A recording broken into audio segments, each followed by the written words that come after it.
कहते हैं कवि और कलाकार दोनों ही कल्पना से अपनी रचना और कृति से साकार रूप प्रदान कर देते हैं। कवि कविता के माध्यम से और कलाकार शिल्पकला कौशल के आधार पर। यह बताना बिल्कुल असंभव कि कलाकार अपनी सूझबूझ से या किसी के बताए अनुसार ऐसी सुंदर अनुपम मूर्तियों का विन्यास किसके दिमाग की है उपज थी, यह बताना बिल्कुल असंभव। माँ भगवती का वात्सल्यपूर्ण रूप, अनुपम पति की सेवा का अनुपम रूप, दोनों रूपों का अनोखा मिश्रण विस्मयकारक व मन को रोमांच से भर देता है। आइए हम लिए चलते हैं होलकर वंश की धरोहर की ओर। पार्वती तुकेश्वर मंदिर, केसरबाग, इंदौर। यह मंदिर अनेक विशेषताएं रखता है अपने आप में। इस मंदिर का निर्माण 17वीं सदी के उत्तरार्ध में करीब 1676 के आसपास हुआ। वैसे इस संबंध में कोई प्रामाणिक साक्ष्य तो उपलब्ध नहीं है, किंतु इस तथ्य के आधार पर यह है कि देवी अहिल्याबाई ने अपने राज्यकाल सन 1776 से सन 1799 के मध्य इस मंदिर का जीर्णोद्धार करवाया था। माँ अहिल्याबाई भगवान शिव की परम भक्त रही हैं। इसका साक्ष्य यह है कि वर्तमान में यह मंदिर खासगी ट्रस्ट में देवी अहिल्याबाई होलकर सम्मिलित है। इस मंदिर का मूर्ति विन्यास कौशल परिपूर्ण है। मध्य में शिवलिंग अवस्थित है और माता पार्वती की सौम्य एवं चमत्कारी प्रतिमा मध्य में अवस्थित है। इस मूर्ति की विशेषता यह है कि माँ पार्वती के वात्सल्य रूप का दर्शन परम सौभाग्य की बात है। माँ पार्वती बालक गणेश को संभाल कर भगवान शिव का अभिषेक कर रही हैं।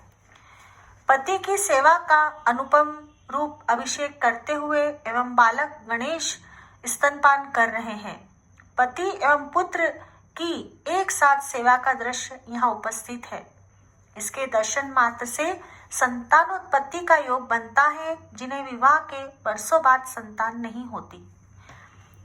यहाँ की एक अन्य विशेषता यह है कि माँ पार्वती की मूर्ति खड़ी हुई है। पार्श्व पीछे की ओर गणेश पद्मासन बैठे हुए हैं। शिल्पकला के दृष्टिकोण से पद्मासन पर बैठे गणेश की मूर्ति अत्यंत दुर्लभ है। इस मूर्ति की अन्य विशेषता यह है कि इस मूर्ति की सूंड में 3.5 आटे आए हैं। इस प्रकार की मूर्ति उत्तर भारत में सिर्फ यही है। दक्षिण में अष्टविनायक की मूर्ति इस प्रकार की है। इसी प्रकार एक ही मंदिर में 2 गणेश भी एक पृथक विशिष्टता है। प्रातः काल में भगवान सूर्य की पहली किरण माँ पार्वती और भगवान शिव की मूर्ति पर पड़ती है। ऐसा लगता है मानो भगवान सूर्य भी प्रतिदिन माँ पार्वती भगवान शिव के दर्शन और आराधना को लालायित रहते हैं।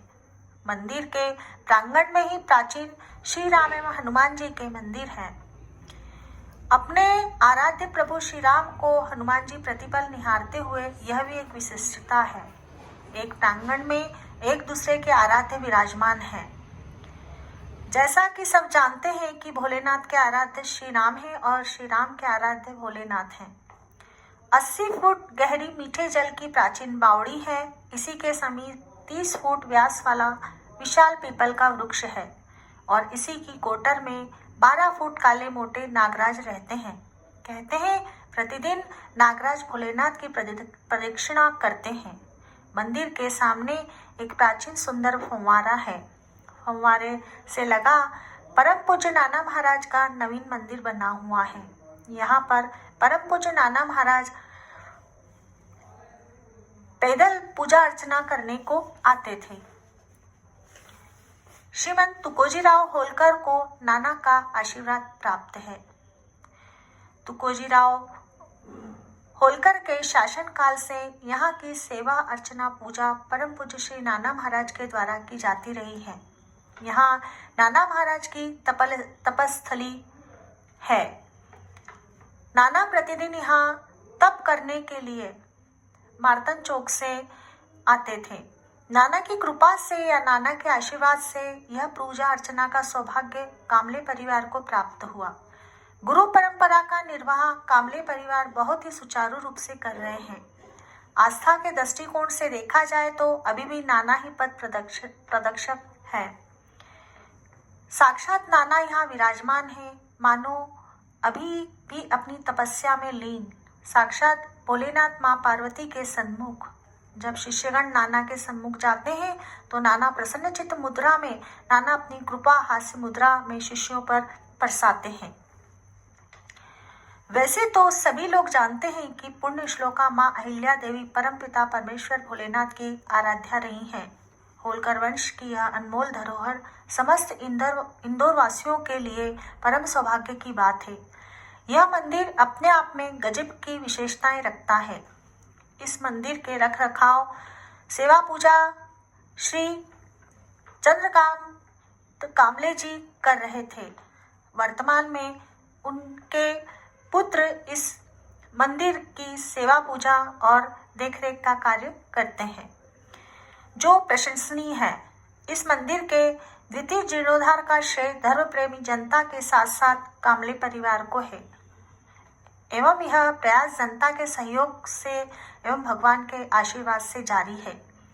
आइए हम भी जन सहयोग कर जीर्णोद्धार में सहयोग दें, इसमें अपना जन सहयोग दें।